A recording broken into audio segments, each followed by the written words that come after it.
Hey guys, I'm back with the next part of our e-commerce grocery app using .NET MAUI.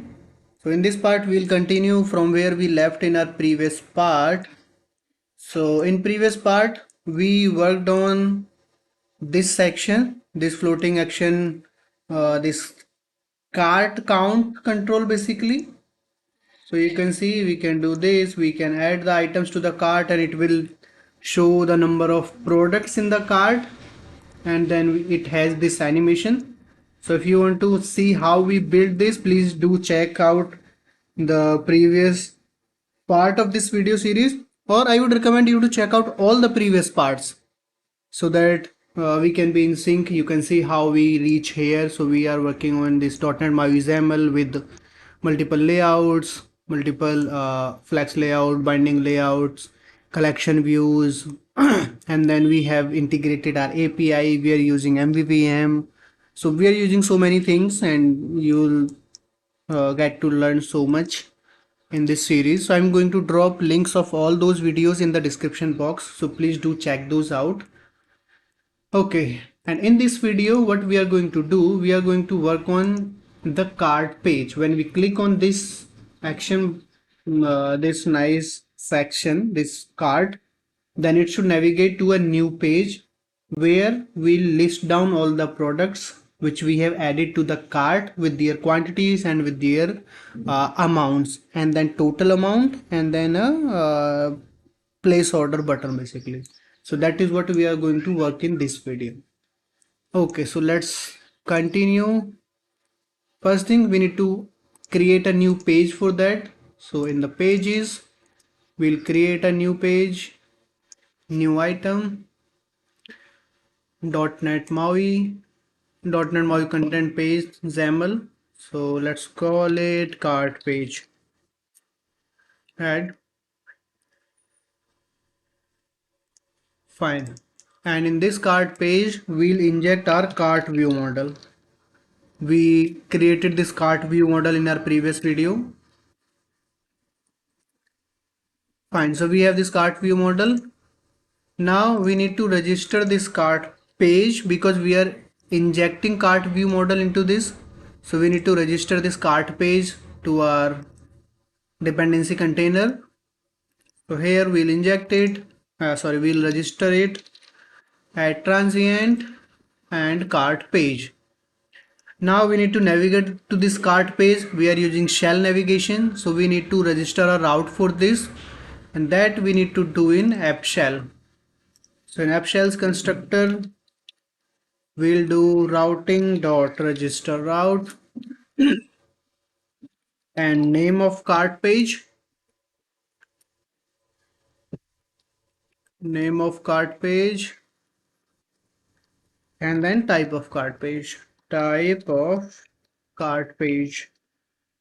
Now we can navigate to this. And when we'll navigate to this is when we click on that control. So on this cart control.xaml, we have this border. This is the main container. So we'll add a gesture recognizer on this. So gesture recognizer, and here we'll say tap gesture recognizer. Sorry. So I'm still not feeling well. I have this sore throat and throat infection. So please bear with me. Okay. So for this tap gesture recognizer, we have two approaches. Either we can use event that we can define in this cart control only, or no, instead of the command, let's do this only. Yeah, let's add this as a event only. So we'll say tab gesture recognizer tab. Fine. And here what we'll do, first we'll change it to async, and then we'll do await shell dot current dot go to async, and then the route we registered, that was this cart page. Fine. So now it should navigate to cart page. And on this cart page, we injected this cart view model. Next thing what we'll do here, we will set the binding context for this page, this cart view model. Save everything and let's run it. Is the API running? No, API is not running. Let me run the API first. Debug, start without debugging. And then let's run the this .NET MAUI app.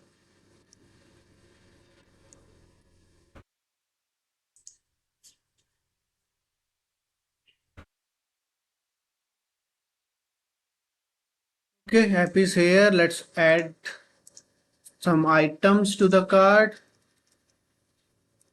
And when we click on this, it navigated to this cart page. Right, so now we need to design this cart page. Fine. So we'll design this. So we'll have a grid layout with two rows. First row would be for all the cart items, and then second row at the bottom will display the total amount to be paid and a button to place the order. Okay, first thing, let's change this title to just cart, and we'll set background color for this page. Static resource primary. Fine. After that, we don't need these this tab bar on this page. So we'll say shell dot tab bar is visible. We'll set it to false. Cool. Okay. Now do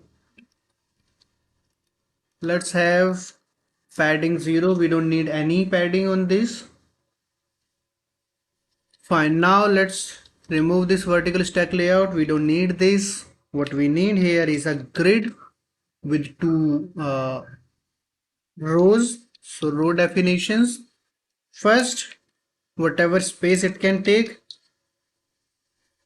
Second one, whatever space content takes, and the first row would be everything which is remaining.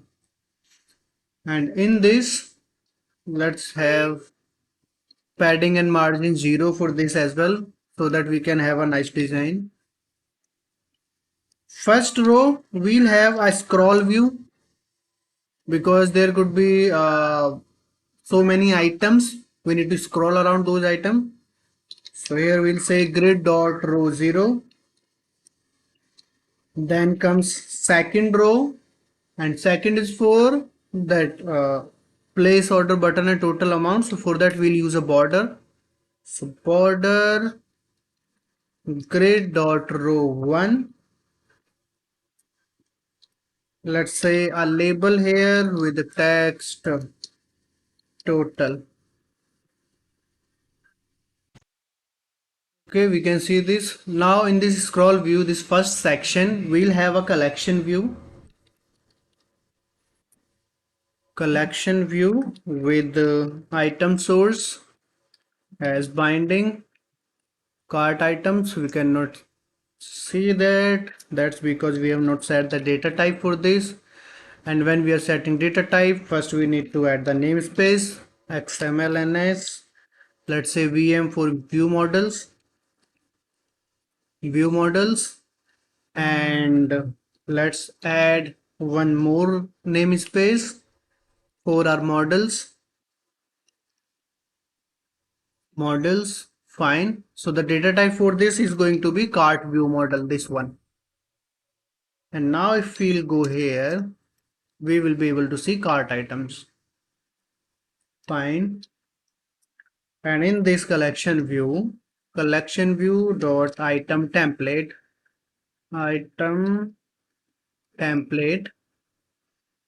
we'll have a data template, and the data type for this is going to be the single cart item. So we'll use this cart item. Fine. Now in this, again we'll have a border and let's have a background color of white, and let's have a label for now where we'll say the product name, binding product name. So we should be able to see those products. Fine, we can see these products now. Now we'll design these. First thing, let's have some padding on this top scroll view. So we'll have a padding of, let's say, 10. Fine. After that, on this border, let's have stroke shape as round rectangle of 5. Okay. Next thing is on this one, let's have a padding as 5. Okay. Now we need some spacing between these items. So we have two approaches. Either we can have uh, margin on this border, or we can have it on collection view level. So let's use collection view item layout, linear item layout. Orientation is required, which is default vertical, but if we are setting it, we need to provide it. And here we can say item spacing, let's have 10. So the gap between these items. So this thing. Cool. We can see this now. Now next thing on this border, let's remove the stroke thickness. So stroke thickness 0. Okay. What if we increase this padding? Right, from left right it is 5, but from top and bottom it is 8. Fine, we can see these items now. We need to have all the means the name of the product, the quantity, and we will use the same control, that increasing and decreasing quantity, plus and minus, and then total amount for this particular product. So we'll have basically 3 columns.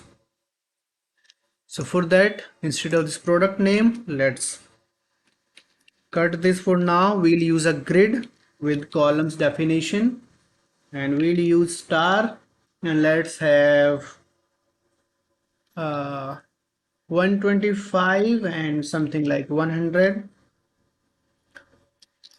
These two are this middle section. The center section is for those buttons, plus minus and the current quantity, and then this 100, the last one, is to display the total amount for that particular product, and the first one is for product name. Okay, so in this grid, first item is going to be our product name. We'll set grid dot row 0, and then we'll set the product name. Let's increase the font size 15. Okay, and vertically center, we'll use this for all these 3, so all these 3 can be vertically centered. Fine. After this, the second item will have the those buttons, and then third item will have again our label for the total amount. So let's have the third item first. It will be, we have a amount column, right? Grid dot row 0, grid dot row, no, not row, column 0 and column 2. Fine, this one. And for this, what we'll do, we can have 15. There is no issue in this, but what we'll do here, we'll move it horizontally to the end, horizontal options, and fine.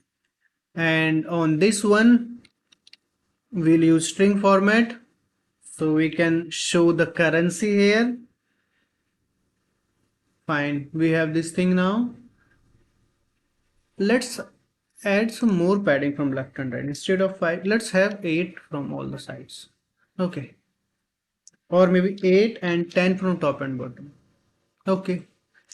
Okay, now we have these 2 items. Then the third one, the middle center column, we need those buttons, quantity and all those buttons. So we can copy these from our controls, product list control, right? From here we can have that plus and minus buttons Cart quantity, cart button plus and minus, right? This grid.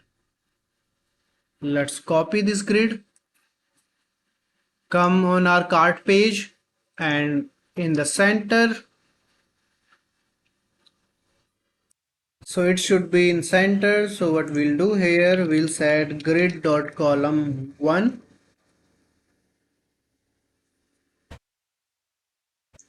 And what is the issue here? Fine. Grid dot column. Okay, we need to provide these. It cannot find these. Command product list control is not supported in a MAUI project. What is this? Did I miss something? Okay. Okay, this controls. Fine. So we need to add the namespace of controls. No, not controls. We don't need controls here. We need just cart view model, right? So we already have that. So instead of controls, we'll use our cart view model, because for this we have events in our cart view model. Cart view model and cart view model. And instead of this cart quantity, we have only quantity. Fine. So now we should be able to see this, but we cannot see this. Let's copy this cart btn style from that page.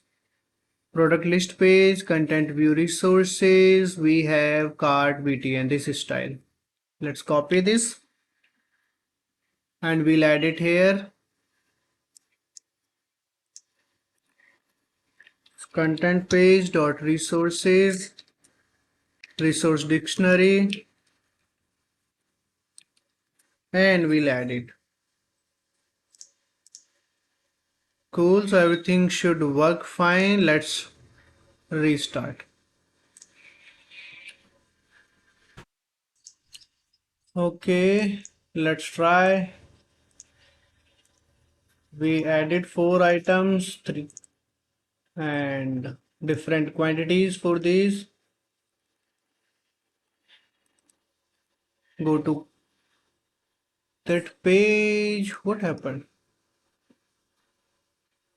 Parameter object cannot be of type system.guid as the command, and that is because what we did, cart btn, cart view mode, remove from cart command, close F for now, add to cart command, and if we check our cart view model, we have add to cart command which expects a product DTO, remove from cart expects a int of product ID. Fine. And when we say remove from cart, we are providing ID, which is cart items ID. But instead of this, we need to provide product ID. Okay. And in this case, add to cart command, we have cart item here. We do not have the product DTO. So let's do one thing. Create one more command here. Private void add cart item, or let's say increase cart item, increase cart item quantity, something like this. And here we'll expect a cart item, or we can expect product ID or cart ID, cart item ID. Yeah, we can get cart item ID, and we'll add relay command here, and then we can do the similar thing. So we'll check if this item exists. So cart items dot first dot default c dot id equals this cart item id. If this item is not null, then we'll say item dot quantity, increase the quantity. Yeah, that's all. Now let's use this quantity. Now let's use this in our XAML for cart page. cart page, this one, and instead of this add to cart command, we'll use increase cart quantity command, and this should be ID only. Fine, everything should work fine now. Let's run. App is here. Let's do the same thing, add different quantities, go to cart page, and now we can see this. Cool. At least we can see something. And you see this? We can increase the quantity and it is increasing the amount as well. And we can decrease the quantities. And when there was no quantity, that item got removed from here. Fine. Now on for this total as well, what we'll do here, instead of this total text, what we can do, binding, uh, we had a total amount, right? Or we don't had? Okay. So instead of this, what we'll do, we need to have the total amount. So this text, this is for total for this single product, and we need to have a total, the net total or whatever we call it. So in cart view model, we'll have one more property here. So we'll say private decimal and we'll say total amount. And this is going to be an observable property, right? And this total amount we need to uh, get it, we need to recalculate it whenever we are increasing the quantity, decreasing the quantity, adding the item to cart or removing from cart. So whenever we are doing any operation, we need to increase this. So there could be different ways. Maybe we can have it as computed property, or okay, for simplicity, let's say this. We'll have a method here, private void, we will say recalculate total amount, okay, and in here what we'll say total amount equals cart items dot sum c dot amount. So this should be sum of all the cart items, okay, and this recalculate total amount, this we'll do in here. Then we'll do add to cart, we'll do here because we need to do it for both the cases. Same goes with the remove cart and same goes with clear cart. Save everything, continue editing, and then we can use this total amount in our XAML here. So here we'll say binding total amount and then string format, and here what we'll say total amount $0. So the actual total amount. Okay, let me stop the app and rerun this. Let's try this. Add, increase the quantities. And we can see total amount 65, and if I increase or decrease, so this item is also getting modified with this item, so things are working as expected. And if we remove some of the items, then this amount, total amount, is getting recalculated, and that is what we want. Fine, let's now, this section is fine, the cart items. Now let's design this total amount section. So for this, we are in here on border. Okay, first background color is already white, right? We'll have white color only. On this, let's have a margin of 0, padding of 0, We'll not have padding 0, we'll increase the padding, but for now let's have like this only. Stroke thickness 0. Okay. And after this stroke thickness, let's increase the padding first. So let's have it something like 10. This label, let's increase the font size of this label. So for this label, we'll say font size something like 16, and font attributes as bold. Okay, and we need to have a button here. So instead of this direct label, let's have a grid here with two columns. So column definitions, we'll use auto and star. First item, this label. So we'll use grid dot column 0, which is default.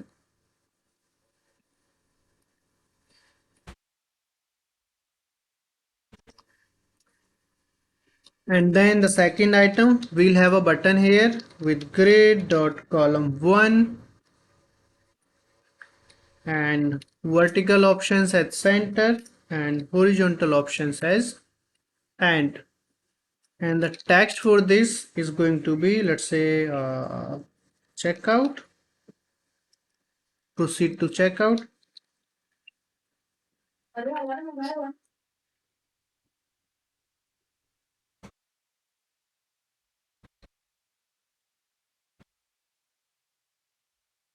Proceed to checkout. Continue editing. We can see this. Let's move this total amount to vertically center so that these two can be in center and look good. So on this, we'll say vertical options at center, and we are good with this, right? Now for this border, this section, let's have these rounded corners and shadow. So for that, first let's have a shadow. Border dot shadow. So for this, we can have a shadow opacity of 1 and 1. Then the, not opacity, sorry, offset.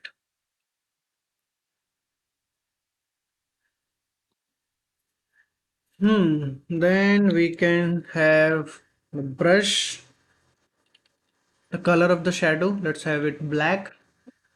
Then opacity 10 and the radius 10. We can see something. I don't know if you can see this. I can see this thing. Radius equals 10. Let's increase this 50. Yeah, now we can see this clearly. Fine. So we have shadow. Now let's have rounded corners on this border. So we'll have stroke shape here. Round rectangle, round rectangle. Okay. So we don't need these rounded corners from the left bottom and right bottom. We need these only from uh, top left and top right. So for that, what we'll do, we'll say 10 left top, 10 right top, and then both bottoms as 0. And let's increase this. Instead of 10, let's have these 20, 20 or 25. Okay, now we can see this and it looks nice to me. Cool. So I think we are good with this cart page. We can check these, we can have all these things. Remove, remove. We have two items in the cart now, and now if we go back, we will not see that cart button here, and these items quantity is also not updating. right? Now we can see this. Now if we go, we can see these three items.